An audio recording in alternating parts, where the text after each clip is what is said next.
Halo, selamat pagi pemirsa. Apa kabar Anda? Senang sekali program Selamat Pagi Indonesia dapat kembali menyapa Anda di akhir pekan. Kali ini bersama saya, Gemma Tanjung. Dan saya Jose Nicole. Pemirsa, seperti biasa kita akan menghadirkan informasi untuk mengawali pagi hari Anda. Dan pastinya hari ini Selamat Pagi Indonesia bakal seru banget ya Gemma. Karena ada sejumlah narasumber juga yang kami hadirkan. Dan kita akan langsung mulai aja ya Selamat Pagi Indonesia hari ini. Kita awali dengan hot topic yang pertama pemirsa. Jadi ini masih dalam rangkaian setelah Presiden Prabowo Subianto melakukan lawatan ke sejumlah negara selama beberapa hari.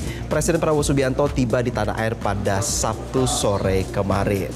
Iya pemirsa, jadi lawatan Presiden Prabowo Subianto selama 6 hari ke 4 negara ini mencatat investasi triliunan rupiah dan memperkuat diplomasi Indonesia. Presiden Prabowo merampungkan rangkaian kunjungan luar negeri yang telah berlangsung sejak 19 September 2025. Dan pada Sabtu sore kemarin pemirsa, Presiden Prabowo Subianto telah tiba di tanah air.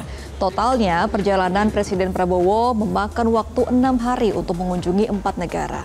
Salah satunya adalah kehadiran Presiden Prabowo Subianto ke sidang umum ke-80 PBB di New York, Amerika Serikat yang disebut sebagai sejarah baru Indonesia di panggung dunia. Dalam momen ini pemirsa, Presiden menegaskan tekad membela Palestina. Momen kehadiran Indonesia ini juga disambut oleh para pemimpin negara dengan 258 undangan pertemuan selama di PBB.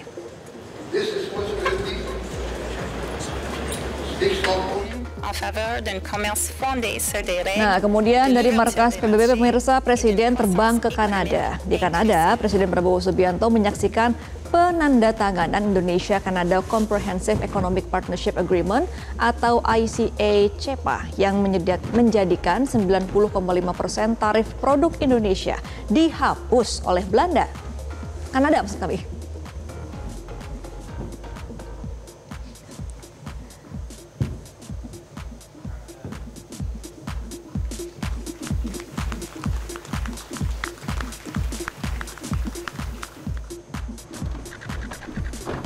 Dan pemirsa, dari Kanada kemudian Presiden lanjut ke Belanda. Di Belanda, Prabowo Subianto bertemu dengan Raja Willem-Alexander dan Ratu Maxima di Istana Houston Bosch. Pertemuan menandai penguatan hubungan bilateral kedua negara, termasuk kesepakatan pengambilan 30.000 benda dan artefak bersejarah, serta fosil dan dokumen milik Indonesia. Ini udah 3 negara aja, produktif sekali kegiatan Presiden ya Gemma. Cuma 6 hari loh ya, 4 negara. Betul.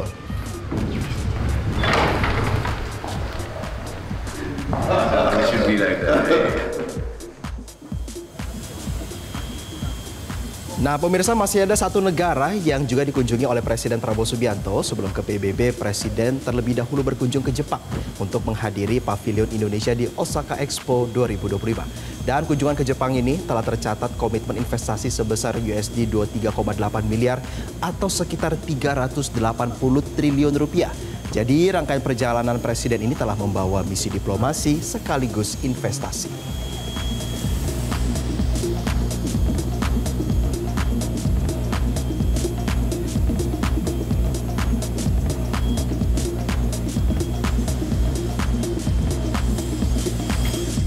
Iya, kemarin ketika turun dari pesawat memang Presiden sempat menyampaikan apa saja hasil dari pertemuan di 4 negara dan langsung melakukan rapat untuk melanjutkan program MBG, makan bergizi gratis, seperti apa nantinya kita akan melihat ke depan kebijakan dari Presiden setelah pulang dari kunjungan kerjanya selama 6 hari kemarin. Semoga apapun yang dibawa dari luar negeri bisa segera diimplementasikan untuk dalam negeri ya. Dan pemirsa, kita beralih ke hot topic selanjutnya, di mana istri almarhum Arya Daru, diplomat muda Kemenlu, ini akhirnya angkat suara di publik. Iya, istri Arya Daru meminta kasus selesai dengan jujur dan transparan.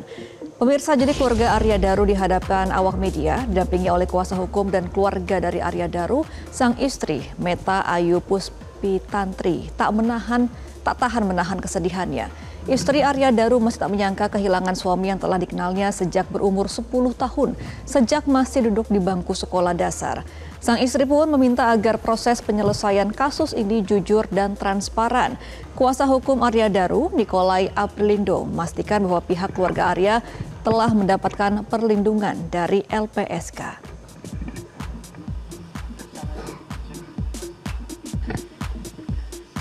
Kepada Bapak Presiden, kepada Bapak Kapolri dan Bapak Menlu, saya hanya bisa berharap dan Nah, kemudian juga pemirsa ada pembahasan terkait dengan Satgas Operasi Damai Kartens dan aparat TNI Polisi berhasil mengevakuasi 4 warga sipil yang selamat dari serangan KKB di distrik Seradala, Kabupaten Yahukimo. Jadi pemirsa, evakuasi dilakukan setelah terjadi kontak tembak dengan KKB Yahukimo di mana keempat warga itu adalah pekerja tambang yang terjebak di area pendulangan distrik Seradala. Setelah dievakuasi, tim gabungan membawa para korban ke Polres Yahukimo untuk pemeriksaan kesehatan. Kaops Damai Kartens Brigjen Pol Faisal Ramadhani mengapresiasi keberanian dan profesionalisme personel di lapangan. Brigjen Faisal menegaskan operasi Damai Kartens ini akan terus fokus pada penegakan hukum yang humanis dan perlindungan masyarakat sipil di wilayah rawan. Operasi Damai Kartens memastikan semua korban dalam kondisi aman dan telah mendapatkan perawatan.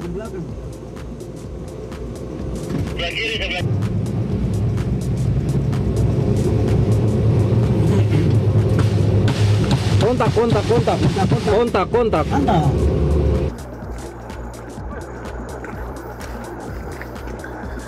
Download Metro TV Extend sekarang.